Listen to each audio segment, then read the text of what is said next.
Good morning, students. Welcome to online classes provided by MDN Public School Kalayat. Today now discuss in lesson 9 plus 2 history lecture 10. Lecture 10 में जो भी पढ़ेंगे बेटा आज हम वो सारा का सारा लेसन आपका कंप्लीट के बाद एक कंक्लूजन है और वो स्टार्टिंग से लेकर एंड तक बताएगा कि सारे ऑब्जेक्टिव क्वेश्चन कहाँ है कहाँ नहीं। सेकेंडली सभी विद्यार्थियों को डेट शीट मिल गई होगी, जैसे कि आपका ऑनलाइन एग्ज़ाम चला हुआ है और कल आपका पहला विषय भी है। प्लस 2 हिस्ट्री के आप सभी को सिलेबस पता है। फर्स्ट 2 लेसन के objective question, multi choice question, option वाले क्वेश्चन पेपर में आएंगे। जैसे ही आप उस पर क्लिक करेंगे वैसे ही आपका आंसर सबमिट हो जाएगा और आपको ऑन द स्पॉट आपको परिणाम भी मिल जाएगा। तो सभी विद्यार्थियों को सबसे पहले तो best of luck, all the best. आप अच्छे से नंबर प्राप्त करें, मैं भी यही आशा करता हूं कि आप अच्छे से नंबर भी लें और अच्छे से आपने मेहनत भी की है। जिन विद्यार्थियों ने अभी तक मेहनत नहीं की वो आज रात को पढ़ें। दोनों लेसन बहुत इंपॉर्टेंट है, हड़प्पा सिविलाइजेशन एंड द राजा किसान एंड जमींदार, दोनों ही इंपॉर्टेंट लेसन हैं। फर्स्ट लेसन ज़्यादा बहुत वेरी इंपॉर्टेंट है। तो कल आपका पहला टेस्ट है, सभी विद्यार्थियों को इस बेस्ट ऑफ लक। तो आज हम पढ़ते हैं लास्ट अध्याय का सार। 15वीं तथा 16वीं शताब्दी विश्व भर में अनेक युग परिवर्तन घटी। कहते हैं 15वीं और 16वीं शताब्दी में अनेक युग में अनेक परिवर्तन घटनाएं घटी। नई राजवंशों की स्थापना हुई। यूरोप में पुनर्जागरण तथा धर्म सुधार आंदोलन चले। कौन कौन से? पुनर्जागरण और धर्म सुधार। उसी प्रकार भारत में भी दिल्ली सल्तनत का पतन हो गया। उसके खंडरों व मुगल साम्राज्य का उदय हुआ।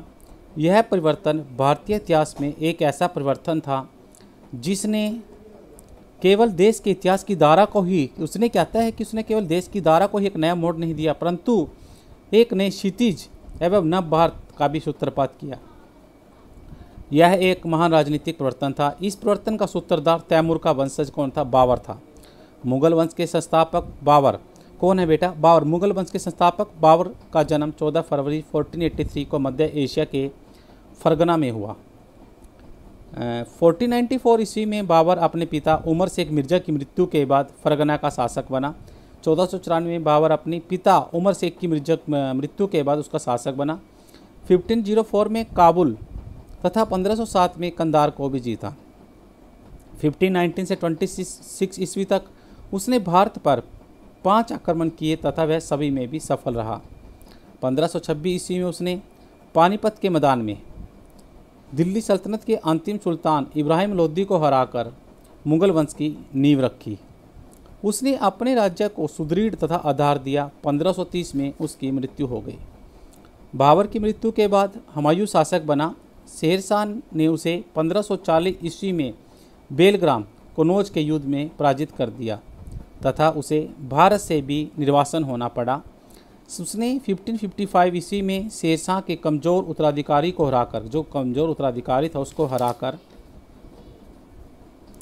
एक बार फिर दिल्ली व आगरा पर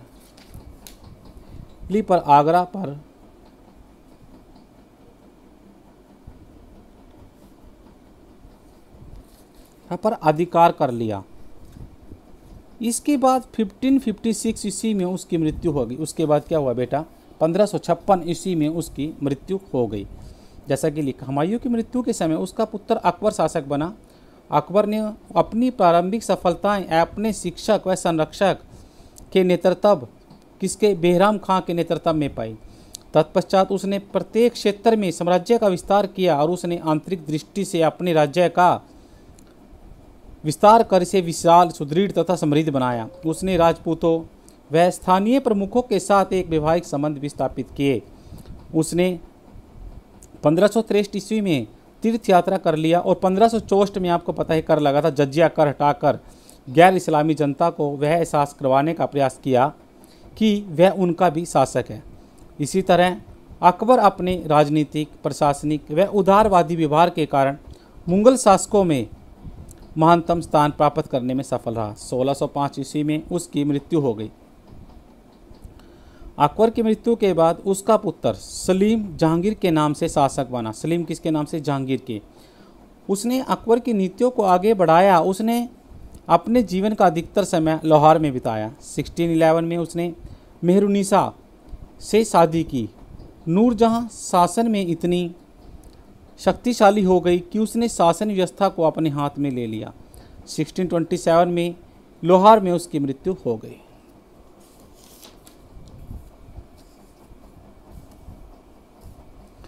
जहांगीर के बाद उसका पुत्र खुर्रम शाहजहां के नाम से गद्दी पर बैठा। खुर्रम ने अपने पूर्वजों की नीति का भी अनुसरण किया और अपनी पत्नी मुमताज महल की मृत्यु के बाद उसने ताजमहल का निर्माण प्रारंभ किया।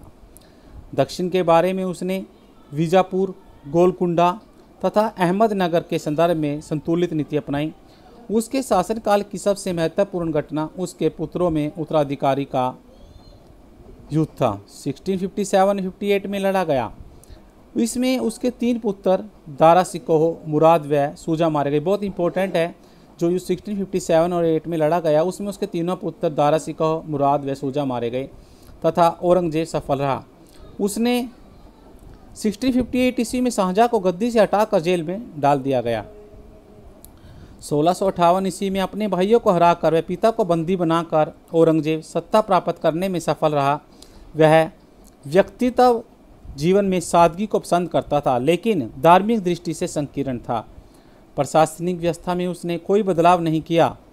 उसके काल में मुगल साम्राज्य की आर्थिक स्थिति खराब हो गई, जिससे सैन्य तंत्र भी कमज़ोर हो गया। इस तरह 1707 में ही उसकी मृत्यु के समय मुगल साम्राज्य चारों ओर से संकटों में गिरा गया। 1707 में किसकी मृत्यु हुई बेटा? औरंगजेब की। 1707 ईस्वी में औरंगजेब की मृत्यु के बाद मुगल वंश एक के बाद एक कमज़ोर शासक आए। इन शासकों के काल में शासक दरबार व अभिजात वर्ग में शासकों की पकड़ कमज़ोर हुई, जिसके कारण सत्ता का केंद्र दिल्ली, आगरा, लाहौर न होकर भिन्न भिन्न क्षेत्रीय नगर हो गए। इन क्षेत्रीय नगरों में क्षेत्रीय सत्ता की स्थापना हुई। 1739 ईस्वी में ईरान के शासक नादिर शाह ने मुगल शासक मोहम्मद शाह को बुरी तरह से पराजित कर दिल्ली में लूटमार की। इससे मुगल साम्राज्य का वैभव, सम्मान व पहचान मिट्टी में मिल गया। 1857 ईस्वी के जन विद्रोह में एक बार फिर जन विद्रोहियों ने मुगल राज्य वंश के नाम का प्रयोग किया तथा अंतिम मुगल शासक बहादुर शाह जफर का इसका नेतृत्व दिया। वह हार गया तथा उसके पुत्रों व परिवार के अधिकतर सदस्यों का कत्ल भी कर दिया गया। और उसके बाद उसको कौन सी जेल में भेज दिया गया? बंदी बनाकर बेटा रंगून भेज दिया गया, जहां 1862 ईस्वी में उसकी मृत्यु हो गई। उसके बाद मुगल वंश भी समाप्त हो गया। मुगल शासकों ने, जो मुगल शासक थे, उन्होंने शासन के लिए जिस तरह व्यवस्था अपनाई, उसके द्वारा विशाल विजातीय जनता वह बहुसांस्कृतिक जीवन के बीच तालमेल बना सके। शासन व्यवस्था की इस कड़ी में इस वंश के शासकों ने अपने वंश के इतिहास को और लेखों को विशेष ध्यान रखने पर भी तालमेल बना सके। शासन व्यवस्था की इस कड़ी में इस वंश के शासकों ने अपने वंश के इतिहास लेखन की ओर विशेष ध्यान दिया। यह इतिहास लेखन दरबारी संरक्षण में दरबारियों विद्वानों के द्वारा लिखा गया। इन दरबारी लेखकों द्वारा जहां शासक की इच्छा व भावना का ध्यान रखा गया, वहीं उन्होंने इस महाद्वीप से संबंधित भिन्न भिन्न प्रकार की जानकारियां भी उपलब्ध करवाई। जब आधुनिक इतिहासकार विशेषतः अंग्रेजी में लिखने वालों में मुगलों की इस लेखन शैली को क्रॉनिकल्स का नाम दिया गया। क्रॉनिकल्स का लेसन था, मैंने काल के बारे में Mughal Kings courts and the chronicles का नाम दिया गया, जिसको अनुवादित रूप से इतिवृत्त या इतिहास कहा जाता है। ये इतिवृत्त वृत्तांत मुगल काल की घटना का कालानुक्रमण करता है। कालानुक्रमण क्रॉनिकल्स भी प्रस्तुत किया जाता है और उसमें इन वृत्तों की इतिवृत्तों की सामग्री दरबारी लेखकों द्वारा की गई जो मेहनत है उसको भी इकट्ठा किया गया है। फिर इन्होंने ही इसे व्यवस्थित ढंग से वर्गीकृत किया।